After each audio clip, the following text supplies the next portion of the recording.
Hi, and welcome to the Haskell News. I'm Lucretia Lovato. Super Bowl 47 took place a few weeks ago. So what did the Haskell students do for the big game? Here's Shelby Batone with more of the story. This year's Super Bowl took place on February 3rd with the Baltimore Ravens taking on the San Francisco 49ers at the Superdome in New Orleans. I was able to catch up with a couple Haskell students to find out what their plans were for the biggest game of the year. Super Bowl 47, I'll probably be watching it either at my dorm or at my homeboy Cheeto's house.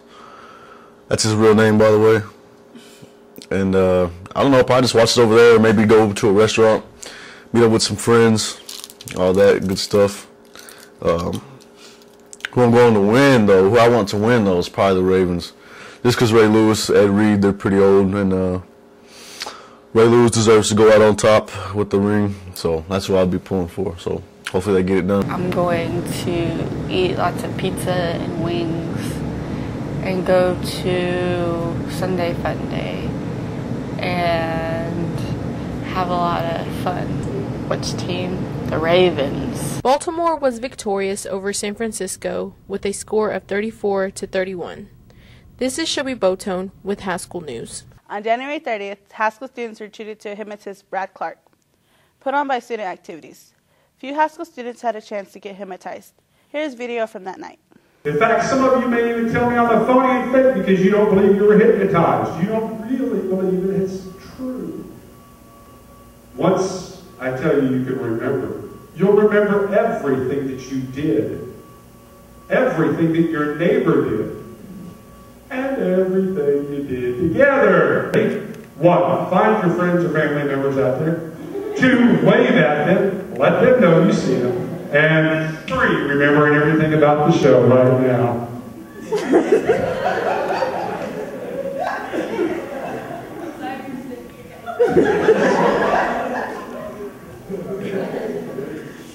So what do you guys think about hypnosis now? Give them a round of applause. Please be careful. Let's go this way. Return back to your seat.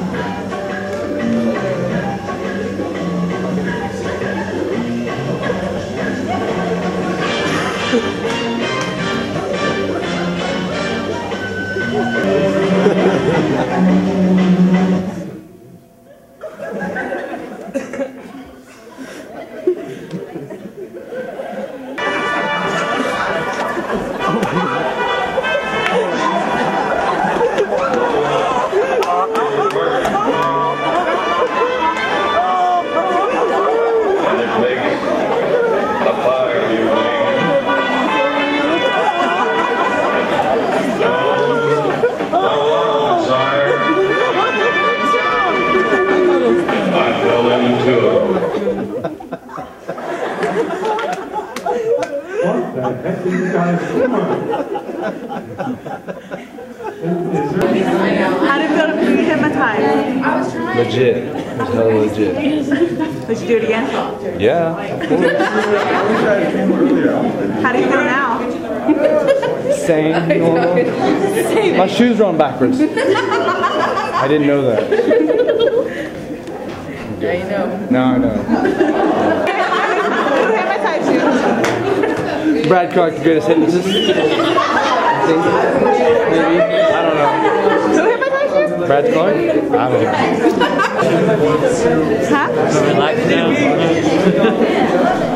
Why is your shoes on backwards? Huh? Shoes? My what? Why are your shoes on backwards? Where's your money? Where's your money? Remember you have a whole bunch of money? Who took your money? How many fingers do you have? Why are your shoes on backwards, BJ? I don't know. I don't know. It's okay. Okay. What's Okay. Who hypnotized you? How many fingers do you have? Who hypnotized you?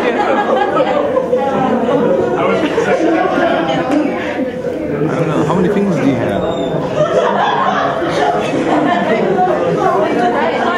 Brad Clark, best hypnotist. I sat on so many people's laps, and I was an Asian, I guess. Dudes backside Gyasi Ross and Steve Judd, Haskell alumni, visited February 14th. I had a chance to interview Mr. Judd. What's the difference between then and now? I think they have the internet in their dorm rooms now. I don't even know if we had internet back in the old days. Internet might have still been a dream. We had pagers instead of cell phones, so that's a pretty big difference. And there's a big new dorm across from Powhatan that was built the year after I left.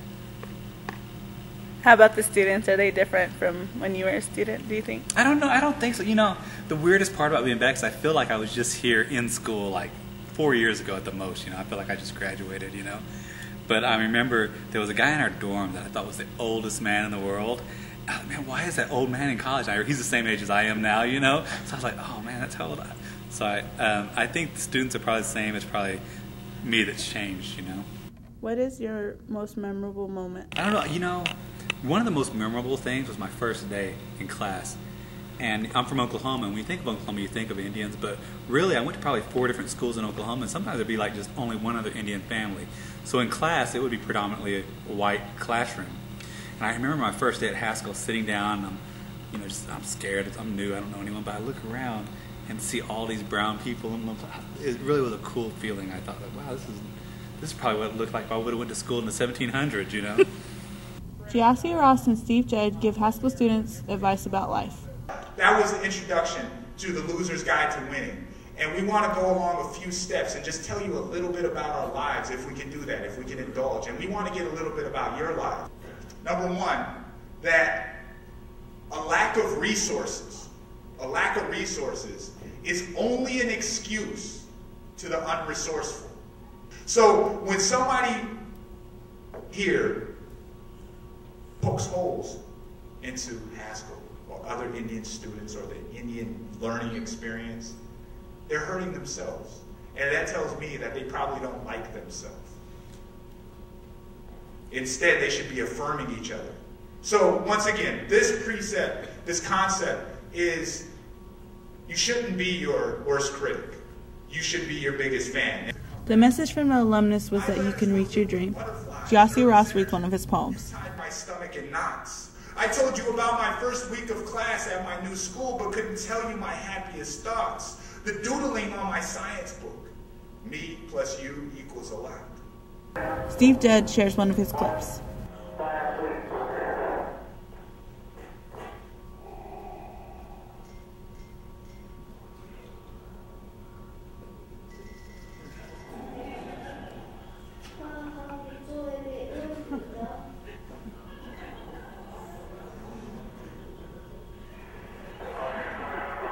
The two alumnus give students a chance to earn extra money. We started a scholarship called Speaking in Indian, and it's to teach public speaking skills and to encourage public speaking skills for Native students. CUTBANKCRESSPRESS.com. Student says it takes too much time and money to do laundry in Roclot Hall. Maybe there is a solution. Here's Sierra Eagle Elk with the rest of the story. Of the spring semester, a group of students started a petition for all students to sign. This petition will charge students an extra fee at the beginning of semesters to do their laundry free on campus. We're interviewed, we're asked numerous questions: how much they spent on laundry, do the machines work, and most importantly, would they be willing to pay an additional fee each semester to do laundry free. How much money do you spend on doing laundry? Way too much. So I've always been home.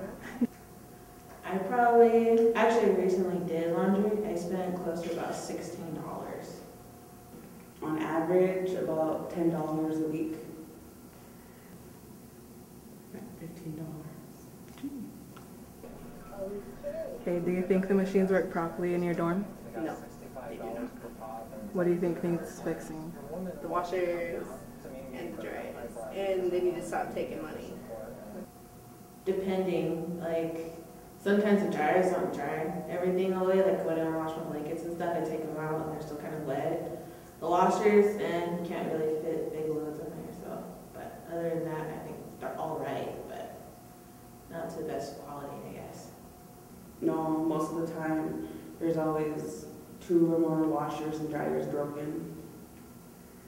If you overload it, it comes out, they all come out wet still. Like the dryers? The dryers takes like 2 times to dry. Do you think you and other students would be satisfied if you could do laundry for free but have to pay an extra fee at the beginning of the semester? Yeah. I wouldn't mind paying the extra fee because it's free laundry all year long or all semester long. I mean, and especially if it's not that big of an increase, but you know, I think you'd probably save more by just paying the fee than spending like what depending on how much you do laundry, but probably about 50. Probably save yourself quite a lot of money. But I would totally go for the free washers and having to pay the extra fee. Definitely would. Yes, because the tuition isn't too much as it is, and the money I'd be spending to wash clothes a week would probably be cheaper than I would pay leaving the semester. This is Tiara Eagle Elk with Haskell News. Thank you for watching the Haskell News. Until next time. Audience, what you're about to witness is known as a hypnotic induction. During this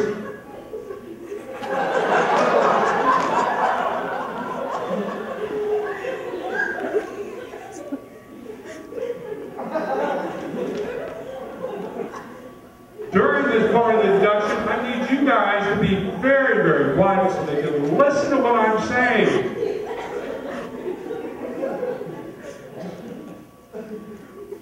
Is there a problem? Is there a problem? Okay, I didn't think so.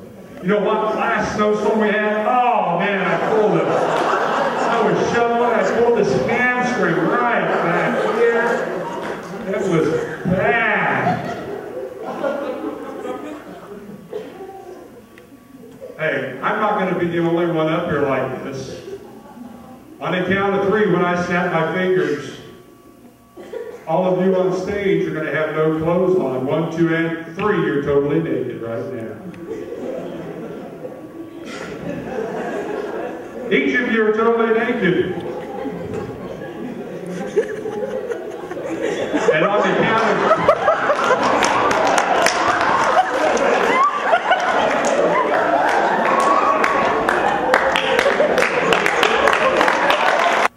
He made me a special voodoo doll.